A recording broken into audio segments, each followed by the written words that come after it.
Hey everybody, how you all doing? It is lovely weather at last. I've been dealing with an awful lot of rain for the past couple of weeks at least. Anyway, going on like drawings that have been submitted and some sightings of bikes in Europe, like undercover bikes doing testing. It would appear that Suzuki has produced a new engine for the SV650 and V-strom 650s. Don't forget I have reviews on both of these bikes available on my channel as they currently stand. But yeah, anyway, unsurprisingly, it looks like this new engine is somewhere around 700-800 cc's. It seems to be a parallel twin. I mean, I haven't seen this confirmed yet, but wouldn't it be a surprise if it fired on a 270-degree firing angle? So it was again the Suzuki MT-0. I only last week made a video talking about Honda producing what is basically going to be the Honda MT-07. And I know that the parallel twin with the 270-degree firing order, I don't think that's unique, and all the Yamaha were the first to do it on the MT-07, but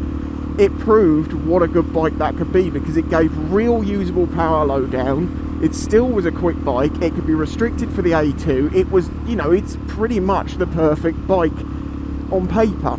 You have to put obviously taste and looks and other bits about that you will consider aside, but engine-wise, it's a great place to have an engine. And I have said for a very long time that 800 cc's is about the perfect point for a bike engine in the UK.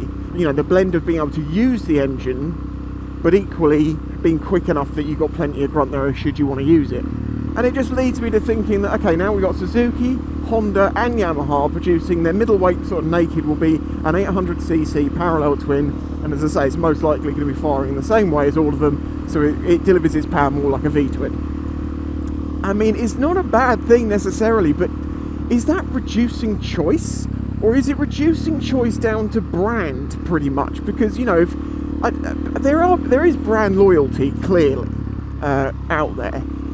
But I don't know whether people buying these sort of middle-weighted bikes are the ones that are going to be looking for brand loyalty. Well, I mean, they're going to have it by that point. Yeah, they may have had a 125 and maybe even another small bike, but it just starts to make me wonder if what's basically going to happen is they're going to all produce basically their own version of the same bike, and then they're just going to social media market and stuff like that the way, because you've got brand loyalty but you also have brand influence, and that's different. Brand loyalty, you don't have to do anything with it. If someone's had a good experience with the brand, that keeps them on board. If they've never been with that brand, then they're not going to have that loyalty, and they're just going to be, well, so there's more open to influence, should we say, as to what way they're going to go.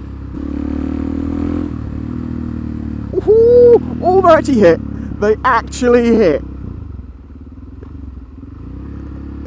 Wow, okay, fair enough.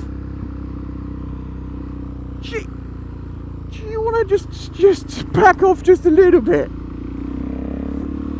Thank you. I might be completely wrong on all this, and that's not the way that this is going to go down.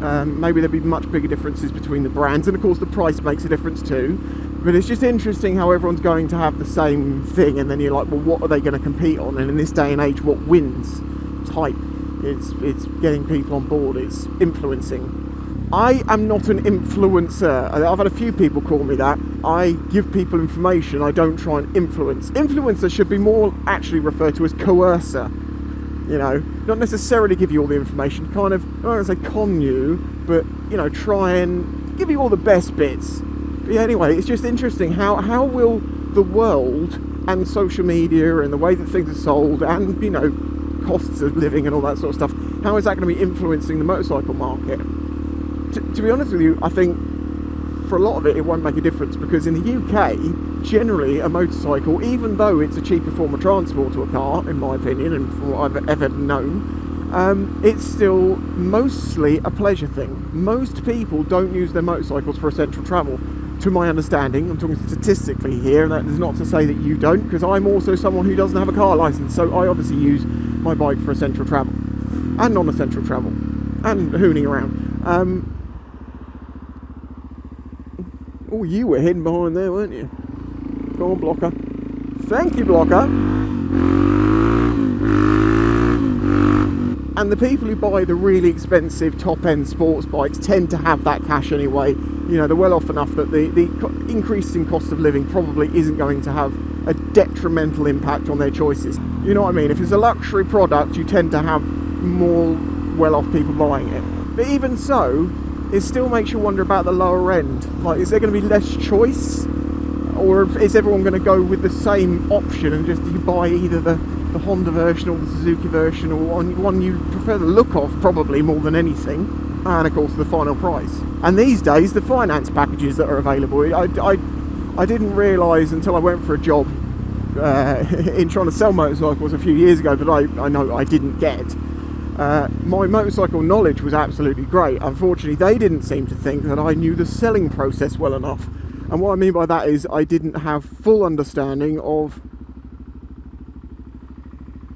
That was very close. I didn't have full understanding of their hire purchasing options, and that was the main concern for them. It's complicated because I was a YouTuber at the time and it may not be connected. But anyway, you can see what I'm getting at here. It's interesting the way that many different brands are going to end up with the same basic engine, which I don't think is a bad thing. It's a good engine type, but it just makes me wonder about choice in the future and how people will pick bikes. Let me know what your thoughts on this are. If you enjoyed this video, please do hit that like button. Subscribe if you're new here. Oh God, I don't do that anymore. See, I've been out of whack. I don't do ask to subscribe anymore, but I do ask you to join my Patreon, because honestly, I really appreciate the help. Without you guys, I wouldn't be able to do this. And you know, times are getting tougher. I know that for all of us. But if you can help support the channel by as little as £1 a month, then please do. I would really appreciate it. And you get benefits to that. And you can get to chat me and all sorts on Discord.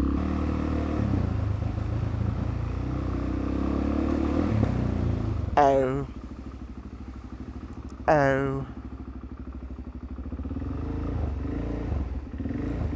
I'll never have to do a U-turn in real life.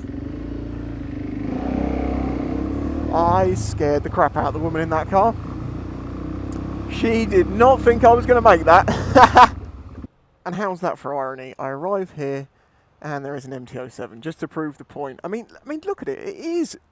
This is the modern equivalent of a classic bike. It is engine, seat, and not a lot else. It's nice acro exhaust, by the way, mate. That's going to sound fruity as hell. But yeah, you know what I mean? It's there's not a lot of extras to it, and it's kind of like the modern classic. Anyway, I'm supposed to end the video by now. Bye.